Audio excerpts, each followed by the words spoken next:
मैं हूं महक और आप देख रहे हैं समाचार नेशन न्यूज़ लाइव। तो चले चलते हैं ताज़ा खबरों की ओर।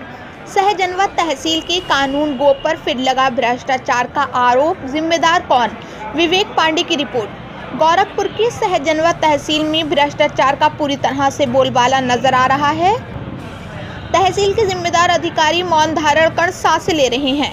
गोरखपुर जिला के सहजनवा तहसील में कार्यरत कानून गो मकसूद अली पर बार बार पीड़ितों द्वारा धन उगाही करने का आरोप लगता रहा एवं कानून के ऊपर कार्रवाई करने के लिए पीड़ितों द्वारा उच्च अधिकारियों से लेकर के तहसील के जिम्मेदार अधिकारियों को अवगत कराने के बाद भी भ्रष्टाचार में लिप्त कानून के ऊपर कोई कार्रवाई नहीं होती है।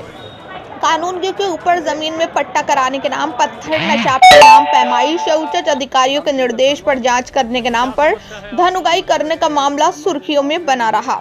वही पीड़ित रामचंद्र शर्मा ने बताया कि कानून को मकसूद अली पीड़ित से कहते हैं कि एसडीएम और तहसीलदार को पैसा देकर के मिलाना पड़ेगा और तभी जाकर आपका कार्य हो पाएगा। पीड़ितों से ये कहकर अधिक धन की मांग कर लेते हैं। वही कानून गो मकसूद अली के क्षेत्र एवं हलके में जब धन उगाही का बाजार गर्म दिखा और फरियादियों ने आरोप लगाना शुरू किया, तब तहसील के जिम्मेदार अधिकारियों ने इनका दूसरे हलके में ट्रांसफर कर दिया और अपनी जिम्मेदारी से मुक्ति ले ली। इतना कुछ होने के बाद भी फिर कानून गो ने पीड़ितों से अधिकारियों के नाम पर अपने हलके में धन लेना शुरू कर दिया और फिर फरियादियों ने आरोप लगाना शुरू कर दिया और फिर एक बार सुर्खियों में भ्रष्टाचार लिप्त कानून गो के ऊपर एक ताज़ा आरोप धन उगाही को लेकर के लगा। ताज़ा मामला जैतपुर निवासी रामचंद्र शर्मा पुत्र कृपाल ने बताया कि मेरे घर का मामला है। कुछ लोगों ने मेरे आवास को जबरदस्ती कब्जा कर लिया है। उसको खाली कराने के लिए आदेश हुआ था, जिसके अनुपालन में कानून गो मकसूद अली जांच करने गए और कब्जा हटवाने के नाम पर पीड़ित से कहे कि एसडीएम और तहसीलदार साहब को पैसा देना पड़ेगा, इसके बाद 4 लाख दे दो तो काम हो जाएगा। उसके बाद पीड़ित ने मकसूद को 4 लाख रुपए दे दिया, लेकिन जब काम नहीं हुआ पीड़ित ने अपना पैसा मांगना शुरू किया। उसके बाद पीड़ित का काम भी न हुआ, पैसा भी न मिला। तब पीड़ित ने उच्च अधिकारियों को प्रार्थना पत्र देना शुरू किया। उसी क्रम में पीड़ित रामचंद्र शर्मा ने मुख्यमंत्री पोर्टल पर शिकायत की। चौंकाने वाला मामला तब सामने आया।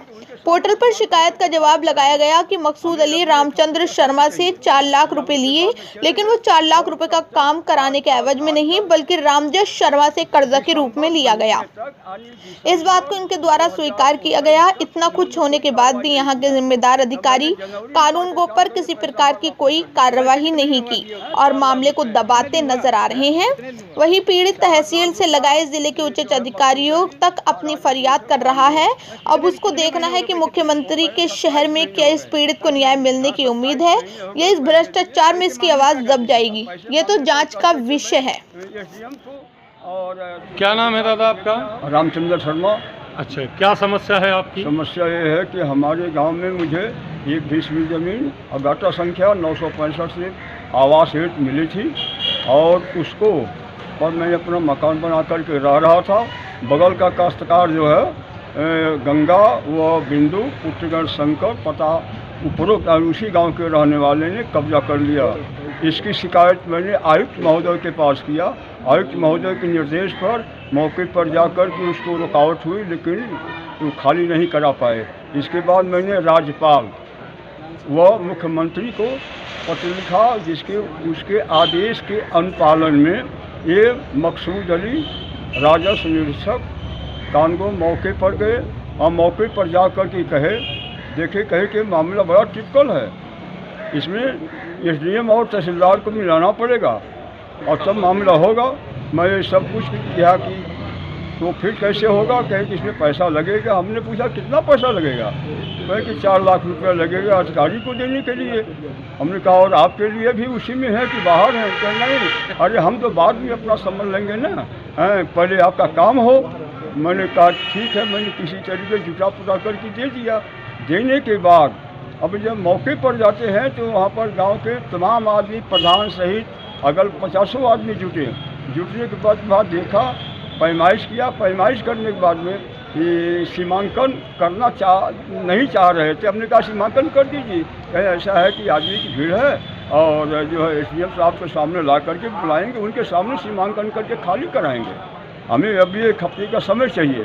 जब उसके बाद में चले गए और तब तक आजकल दिसंबर महीने तक यानी दिसंबर 2019 तक इन्होंने कोई कार्रवाई नहीं किया। तब मैंने जनवरी में कहा कि काम करिए, पैसा हमारा वापस कर दीजिए। पैसे कितने दिन हुआ दिए? 4 लाख रुपए। कितने दिन हुआ हैं? कितने दिन हुआ? 4 लाख रुपया ये जो है मकसूद अली का राजस्व निरीक्षक कानगो। मैं कितने महीने हो गए पैसे दिए? वो पहले 27 महीने हो गए। 27 महीने? हाँ 27 महीने हो गए पैसे दिए। पैसे मांगने में क्या कहते हैं? पैसे मांगने पर कहते हैं कि मैं एसडीएम को और तहसीलदार को दे दिया हूँ, उनको वापस लेकर के दे दूंगा।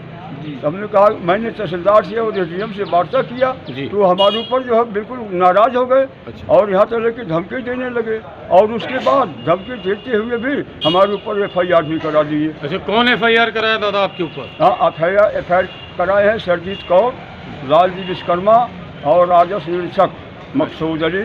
इन्होंने अपना ड्राफ्ट बना करके लेखपाल को मजबूर करके कराया। अच्छा, हाँ। ये लोगों के दबाव में लेखपाल मजबूर होकर के ऐसा गलत रिपोर्ट लगाता है। हाँ जी हाँ। फिर? तो वो ये कहा कि हम छोटे कर्मचारी, हम नहीं कहेंगे, हम वो हो जाएंगे। तो FIR कराए हैं गीड़ा थाने में। और तब से आज की हर तक मांगते परेशान हो गए। तब मैंने 276 पर भी इसके लिए कंप्लेन किया जी। और 276 की कंप्लेन में यहाँ के एक इब्राहिम कानगो जो हैं जी वो उनको बचाने के लिए गलत रिपोर्ट लगा करके उसको दबाते रहे। 4 मरतबा लगाने के बाद में जब मामला जब कहे कि ख़त्म हो गया है तो गलत रिपोर्ट आ रही है। हमने कहा साहब बिल्कुल गलत है। मैंने मुख्यमंत्री से इसके लिए सिफारिश किया। मुख्यमंत्री के निर्देश पर पुनः मेरी वहाँ शिकायत दर्ज की गई और वो आज यहाँ आया हुआ है। उसी के मिलने के लिए मैं इस तहसील दिवस पर आया था, यानी इसी 16 तारीख को तहसील दिवस पर आया था कि मैं आयुक्त महोदय का यहाँ दौरा है उसको मैं दूंगा। वहाँ देने के पहले, आने के पहले मुझसे बुला करके दरख्वास्त ले लिया गया। मतलब ताकि उनकी भेद खुल ना जाए। हाँ, दरख्वास्त ले लेगा और हमसे जो कल बुलाया कि कल आइए, आपकी सारी समस्या हम सुन लेंगे हम। और जब मैं कल आया तो कल आने के बाद में कही भाई बताइए क्या आप व्यापार करते हैं तो उसमें हमारा क्या लेना देना है? और हम ऐसा किसने कहा कि आप व्यापार करते हैं? एसडीएम ने कहा, यहाँ के उप जिलाधिकारी। हाँ, सुरेंद्र राय एसडीएम इन्होंने कहा कि हमने कहा भाई हम व्यापार करते हैं। अरे हम 4 लाख रुपया दिए हैं, इसका ये सबूत है इसमें। अब इसको पढ़िए ना। कल ठीक है मंगलवार को आइए तो हम दोनों को बुला करके सुन लेंगे। मैंने कहा भाई अब क्या सुनेंगे? अब जो आपको सुनना है, जो आदेश करना हो तो आप कह ही दीजिए, अब इसके बाद क्या करेंगे।